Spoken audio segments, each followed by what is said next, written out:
This is the weight of a true summer heat wave. When temperatures reach these extremes, the outdoors becomes a physical threat. It is a danger that offers no way out, especially for those who can't pay for one. For Setaram, a daily wage earner, his concrete home has become a trap. Without insulation, the walls absorb the sun's energy until the indoor temperature rivals the street outside, leaving his family physically sick. A few miles away, a corporate manager experiences the same afternoon from behind a glass window. His wealth buys him a climate-controlled sanctuary, completely severing his connection to the heat everyone else is fighting. The weather applies to everyone, but the financial ability to survive it creates two different worlds in the same city.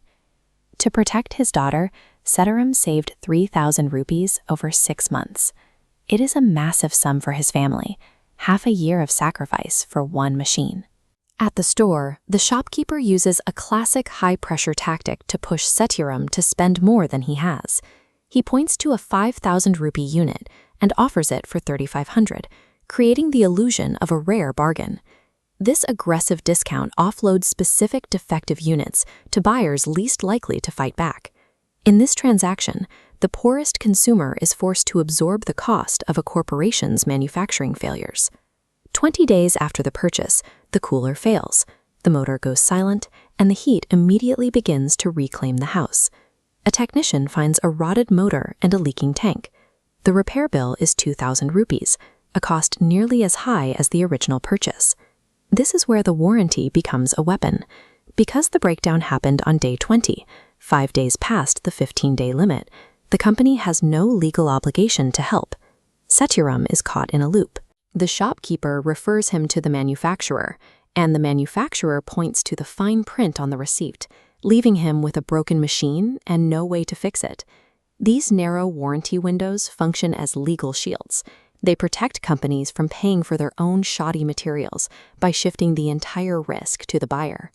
At the corporate office, Setaram and his wife Mala find the manager.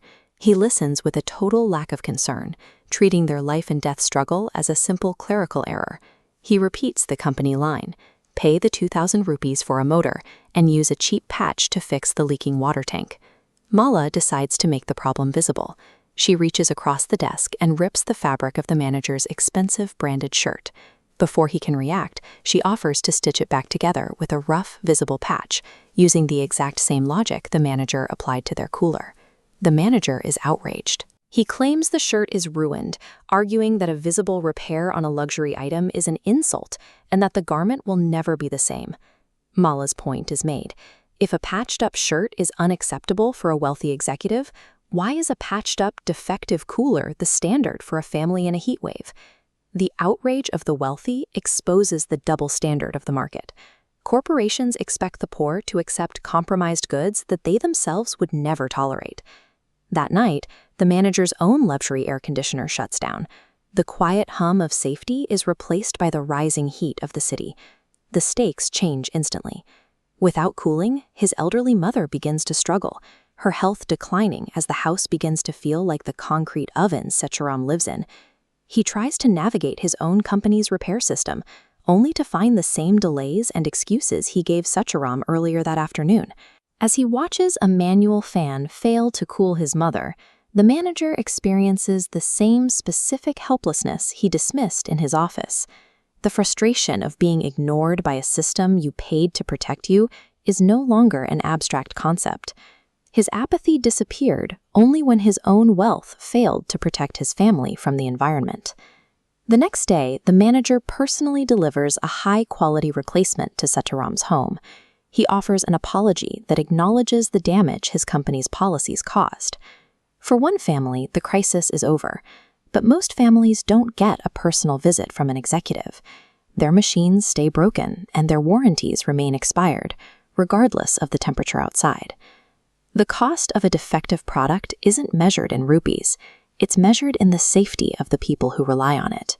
A broken machine is a broken promise that hits the hardest when the heat is at its worst.